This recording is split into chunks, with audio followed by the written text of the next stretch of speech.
Sejam bem-vindos a mais uma aula do nosso curso Empreendedorismo. Nessa aula a gente vai seguir o assunto das empresas familiares que a gente começou na aula anterior.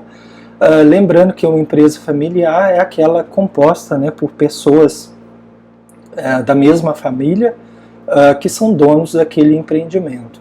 Então ela pode ter começado há várias gerações anteriores, por meio do fundador, que talvez nem esteja mais na empresa, talvez já esteja aposentado das suas atividades, ou até já pode ser até falecido.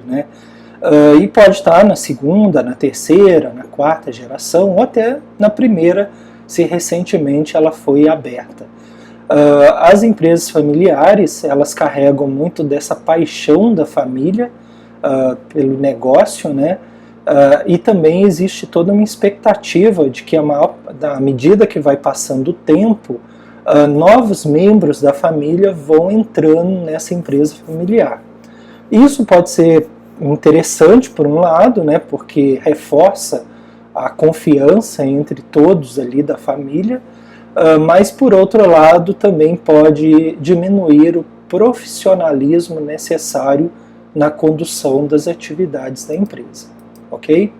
Então, decisões de negócios e decisões de família. Então, para que os negócios sobrevivam, seus interessados não podem ser comprometidos indevidamente para satisfazer os negócios da família. Então, precisa ter um senso de profissionalismo.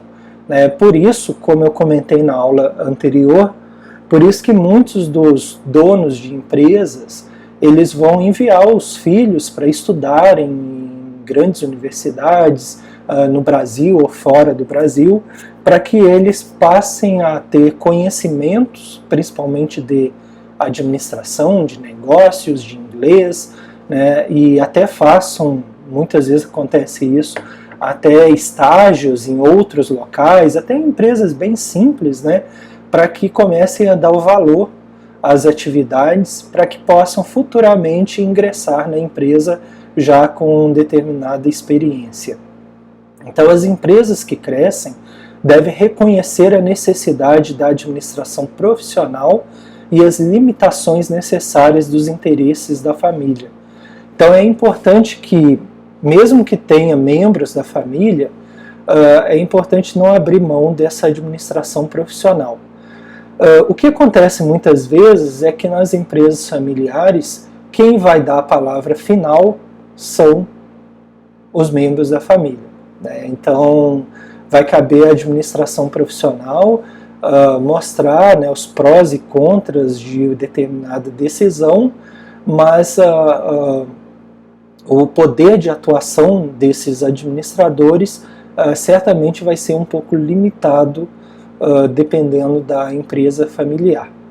É lógico que algumas empresas podem se abrir a capital aberto, tipo sociedades anônimas, então a família fica com 60% das ações e 40% vai para a mão de outras pessoas, aí a decisão é compartilhada, embora a família ainda tenha um grande percentual de votos.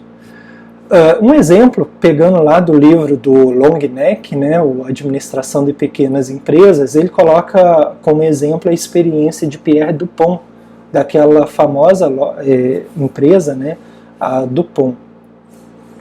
Quando Pierre, isso aí que eu copiei exatamente como estava no livro, tá? Quanto a Pierre, a empresa grande não tinha obrigação de fornecer empregos à família. Em vez disso, deveria lhes assegurar largos dividendos. O que ele está dizendo nessa primeira parte? Que a empresa dele, ela não tinha que dar emprego para ninguém da família, mas tinha que dar os dividendos. Então, como se fosse aí uma pensão, alguma coisa assim, os valores mensais que os membros da família ali, pelo menos os donos da empresa, iriam receber. Ele segue dizendo, evidentemente, quando a empresa se expandisse, haveria aumento de oportunidades de emprego para os familiares mais jovens.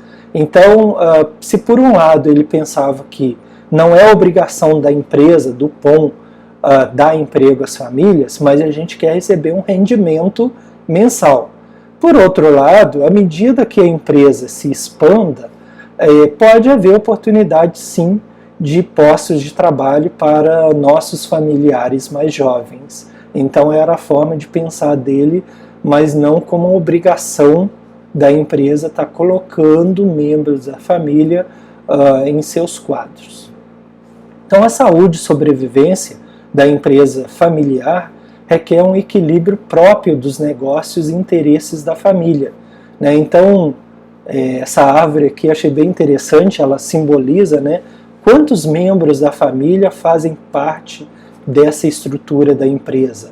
Onde eles estão localizados? Nos postos mais chave da empresa, ou eles estão localizados em postos mais inferiores, né? Dificilmente, né? Geralmente os membros da família vão estar em postos mais superiores. Caso contrário, os resultados serão insatisfatórios tanto para os negócios quanto para a família. Essa questão dos postos onde estão os membros da família é algo que a gente tem que pensar bastante, né? Por que eu estou dizendo isso? Uma empresa familiar que eu trabalhei, ela tinha matriz, né, na cidade onde eu morava e que eu trabalhei, e ela tinha filiais em mais 4 cidades. E aí eu me recordo que nessas outras cidades, os gerentes eram membros da família, mas apenas em uma das cidades, né? Então imagine assim, tu tem a matriz onde está a família e tinha 4 filiais. Apenas em uma dessas filiais o gerente era filha, né, do dono, então era membro da família, e ali, sabe aquela ideia de que o dono que tem que estar sempre olhando, né, o que está acontecendo? Então ali era uma filial que não tinha dado problema. E eu me recordo que as outras filiais, né, tinha uma filial numa cidade, ela tinha tido um caso de desvio de recursos, né, por parte do gerente, que não era da família. Tinha uma outra, passou alguns anos depois, a outra filial, ela teve um desvio também proporcionado pelo gerente, que não era da família, juntamente com alguns funcionários. E eu me recordo que trabalhando na matriz eu pensava assim, agora só está faltando ter um problema na última das filiais que não tem a gerência da família. E dito e feito, passou alguns anos, também tiveram esse dissabor, né, de encontrar desvios naquela filial. E eu me recordo que na época, né, ainda estudante de administração, eu falava sempre com os donos, né, membros da família. Eu dizia assim, vocês têm que fazer auditorias internas. O que é isso? Chega numa segunda-feira de manhã, né, de supetão, chega numa dessas filiais com o gerente aqui, né, comercial, leva uns 3 gerentes aqui da matriz e vai assim, sorrateiramente, numa das filiais, e chega lá e fala assim, olha, a gente está fazendo uma auditoria interna. Vamos conferir o estoque por amostragem, vamos conferir o caixa, né, o que entrou, o que saiu. Esse tem que ser um procedimento que as empresas têm que fazer, a auditoria interna.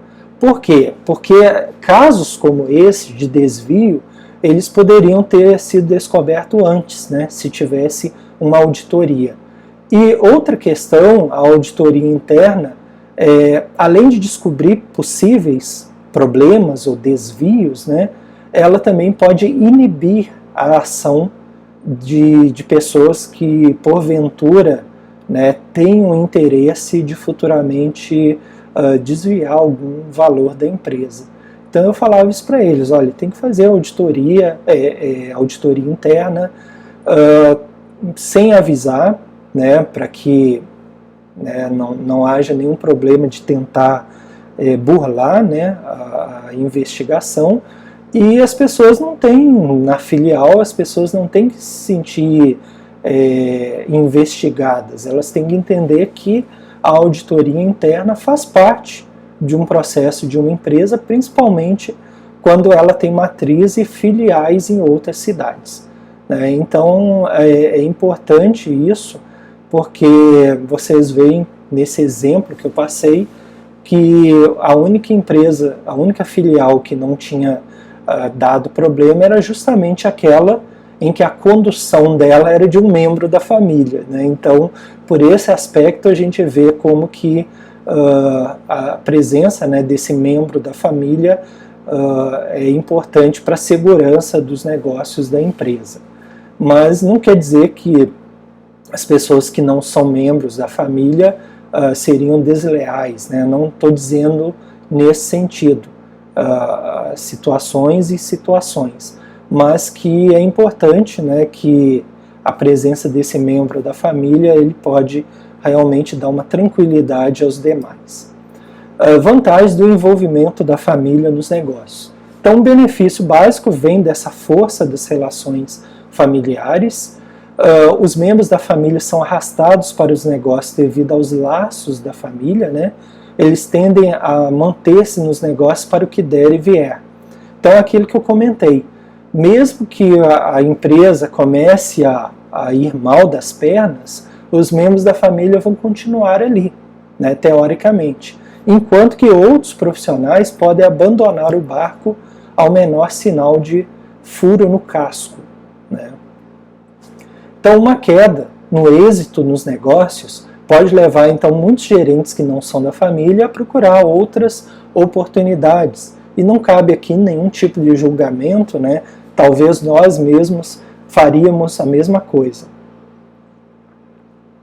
No entanto, como eu tinha comentado antes, um filho ele fica relutante em sair. O nome da família, o seu bem-estar, o possível êxito da família estão em jogo. Ou aquela sensação também de que se alguém tem que ajudar a tirar essa água que está entrando dentro do barco, somos nós da família. A gente tem que fazer o nosso esforço adicional. Então, além disso, a reposição de uma pessoa como membro de uma família pode estar em jogo. Será que ele é capaz de continuar os negócios que seus pais ou avós construíram?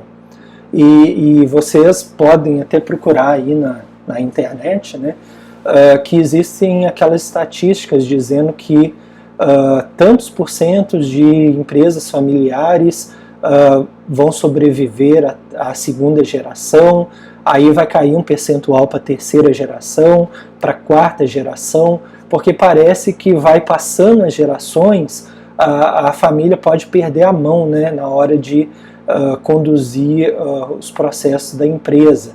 Podem tomar decisões erradas que talvez os seus pais ou os avós não teriam tomado. Talvez a ânsia de ganhar mais, de ter uma abrangência maior dos negócios, pode ser um tiro no pé. Então, os membros da família, eu gostei dessa figura aqui, mostrando o esforço que é feito, podem se sacrificar a renda necessária nos negócios. Então, em vez de retirar altos salários ou dividendos, eles permitem que tais recursos permaneçam nos negócios para as atividades diárias. Então, muitas famílias passam sem um carro novo ou sem uma nova mobília no início para abrir os negócios e atravessar um período de tensão financeira. Então, me recordo, às vezes, de empreendedores falando assim, olha, lá no início eu andava a pé, eu andava de bicicleta. Por quê? Porque tudo que eu tinha eu investia na empresa. Eu só fui comprar um carro novo, melhor, 3 anos depois, quando a situação começou a melhorar. Então a gente pode ver que o empresário, o empreendedor, ele vai ter a sua cota de sacrifício, principalmente no início. Então ele pode ver de repente um funcionário chegando de carro, ou tendo até uma condição melhor do que ele, mas ele precisa fazer esse esforço no início. Aí eu deixei essa frase que eu achei interessante, achei no Google, por maior que seja o sacrifício, não ceda à tentação de desistir. porque a tempestade passa e logo chega a vitória. Então, acho que se tiver um empreendedor assistindo aí, né, essa frase ela é bem interessante. Por maior que seja o sacrifício, não ceda à tentação de desistir, porque a tempestade passa e logo chega a vitória. Então, com certeza, essa é uma frase que deve ter passado na vida de muitos empreendedores, né, esse desejo de continuar em frente, apesar de todos os problemas, passa a tempestade e aí ele chega à vitória. Né?